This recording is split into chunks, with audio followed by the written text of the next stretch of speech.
కొందరు రాజకీయ నిరుద్యోగులు వైసీపీ వారు కలిసి నాపై బురద చల్లుతున్నారని అనంతపురం అర్బన్ ఎమ్మెల్యే దగ్గుపాటి వెంకటేశ్వర ప్రసాద్ ధ్వజమెత్తారు. అనంతపురం అర్బన్ నూతన టీడీపీ కార్యాలయంలో ఆయన మీడియాతో మాట్లాడారు. లేని విషయాలు నాకు ఆపాదిస్తున్నారని, రాజకీయంగా దెబ్బతీయాలని చూస్తున్నారని దగ్గుపాటి మండిపడ్డారు. నేను ఎప్పుడు ఊళ్ళో లేకపోతే అప్పుడు ఈ దుష్ప్రచారాలు జరుగుతాయని ఫైర్ అయ్యారు. నాపై వస్తున్న ఆరోపణలు అనంతపురం అర్బన్ నియోజకవర్గంలో మాట్లాడుతున్న వైసీపీ నాయకులు గత 2 రోజుల కిందట వైసీపీ నాయకులు అనంత వెంకటరామరెడ్డి గారు మాట్లాడుతూ దండుపాలెం బ్యాచ్ అని మాట్లాడడం జరిగింది. గతంలో మీరు గత 5 ఏళ్లలో మీరు చేసినటువంటి అక్రమాలు, అన్యాయాలు, మీ నాయకుడు, మీ ముఖ్యమంత్రి జగన్మోహన్ రెడ్డి చేసిన అన్యాయాలు, అక్రమాలు మీకు ఆ రోజు కనిపించలేదా? ఒక ఎస్సీ కులానికి చెందిన ఒక డ్రైవర్ని డోర్ డెలివరీ చేస్తే ఆ రోజు మీరు చర్యలు తీసుకోలేదు. ఆ రోజు మీ నాయకుడు కనిపించలేదా? అలాగే ఒక ఎస్సీ కులానికి చెందిన డాక్టర్ సుధాకర్ని ఒక మాస్క్ కోసం హత్య చేస్తే ఆ రోజు మీరు మాట్లాడలేదు. ఆ రోజు మీకు కనిపించలేదా? మీరు సీనియర్ నాయకుడే కదా, ఆ రోజు ఎందుకు మాట్లాడలేకపోయారు? కానీ ఈరోజు అనంతపూర్లో చిన్న చిన్న సమస్యలు జరుగుతూ ఉంటే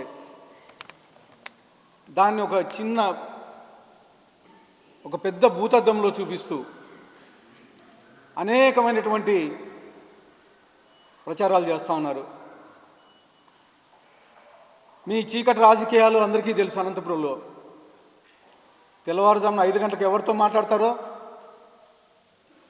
తర్వాత మధ్యాహ్నం వాట్సాప్ కాల్లో ఎవరితో, ఏ నాయకుడితో మాట్లాడుతున్నారో ఇవన్నీ అనంతపురం ప్రజలందరికీ తెలుసు. దానిలో భాగంగానే మిమ్మల్ని గత ఎన్నికల్లో ఓడించి ఇంట్లో కూర్చోబెట్టారు. మా తెలుగుదేశం ప్రభుత్వంలో 2019 వరకు ఉన్న ప్రభుత్వంలో 350 కోట్ల రూపాయలతో నేషనల్ హైవే అప్పటి మా ముఖ్యమంత్రి నారా చంద్రబాబు నాయుడు గారు శాంక్షన్ చేయిస్తే 350 కోట్ల రూపాయలు వర్క్ని ఒక కాంట్రాక్టర్కి ఇప్పించి వాళ్ళ దగ్గర ఎంత కమిషన్ తీసుకున్నావో అనంతపురం నగర ప్రజలందరికీ తెలుసు. తీసుకోవడమే కాకుండా ఆ రోడ్డును వంకర టిగ్గర్లుగా బల్లార్ బైపాస్ నుంచి పంగల్ రోడ్ వరకు నీకు నచ్చిన చోట, నీకు డబ్బులు ముట్టిన చోట చిన్నగా చేసి నీకు డబ్బులు ఎవరైతే ఇవ్వలేదో వాళ్ళ దగ్గర రోడ్డు వెడల్పుని చేసేసి వంకర్ టింకర్ రోడ్డు ఈరోజు స్ట్రైట్గా ఉండాల్సిన రోడ్డు వంకర్ టింకర్గా చేయించిన ఘనత నీదే అని చెప్పేసి చెప్తున్నా అనంత వెంకటరామరెడ్డి గారు. ముఖ్యంగా గత వారం రోజుల నుంచి అనేకమైనటువంటి దుష్ప్రచారం మొదలుపెట్టారు. ఈ దుష్ప్రచారం వెనుక మీరు, మీ అనుచరులు, అలాగే మా పార్టీలో ఉన్న కొంతమంది వ్యక్తులు సోషల్ మీడియాలో అయితేమి, అలాగే మీడియాలో అయితేమి అనేకమైనటువంటి దుష్ప్రచారాలు పెట్టారు. ఎప్పుడైతే నేను ఊర్లో ఉండనో, నా పనికొద్ది ఎక్కడైనా బయటికి వెళ్తానో ఖచ్చితంగా ఆ వారం 10 రోజులు దుష్ప్రచారం విపరీతంగా జరుగుతుంది. నేను ఉన్నప్పుడు మాట్లాడరు. నేను బయటకు ఏదైనా పని మీద బయటకు వెళ్తానే మొదలు పెడతారు యూట్యూబ్లోను. తర్వాత ఎవడు ఇష్టం వచ్చినట్టు వాడు మాట్లాడము, ఇష్టం వచ్చినట్టు వాడు షేర్లు పెట్టడము, ఇవన్నీ ఎస్పీ గారి దృష్టికి తీసుకెళ్ళాను. ఖచ్చితంగా సోషల్ మీడియా అయితేమి, అసత్య ప్రచారాలు ఎవరైతే చేస్తున్నారో వాళ్ళందరికీ ఖచ్చితంగా చట్టపరంగా చర్యలు తీసుకునే పరిస్థితి ఉంటుందని చెప్పేసి తెలియజేస్తా ఉన్నాను. ఒక చిన్న గురువు అనే తెలుగుదేశం కార్యకర్త అక్కడ ఉంటే టికెట్ ఇష్యూలో ఏదో గొడవ జరిగినప్పుడు మా కార్యకర్తలకు ఫోన్ చేస్తే అక్కడికి వెళ్ళారు. అక్కడ మా కార్యకర్తలను కొట్టారు. మా వాడు ఉండేది ఒక్కడు.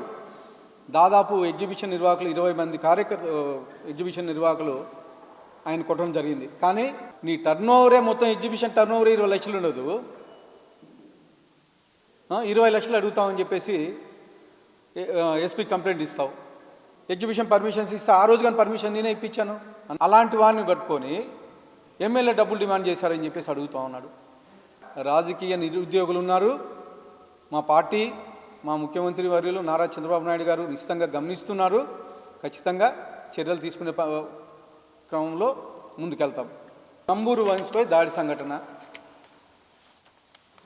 నంబూరు వైన్స్కి నాకేం సంబంధం? ఆ రోజు ఎవరో తాగి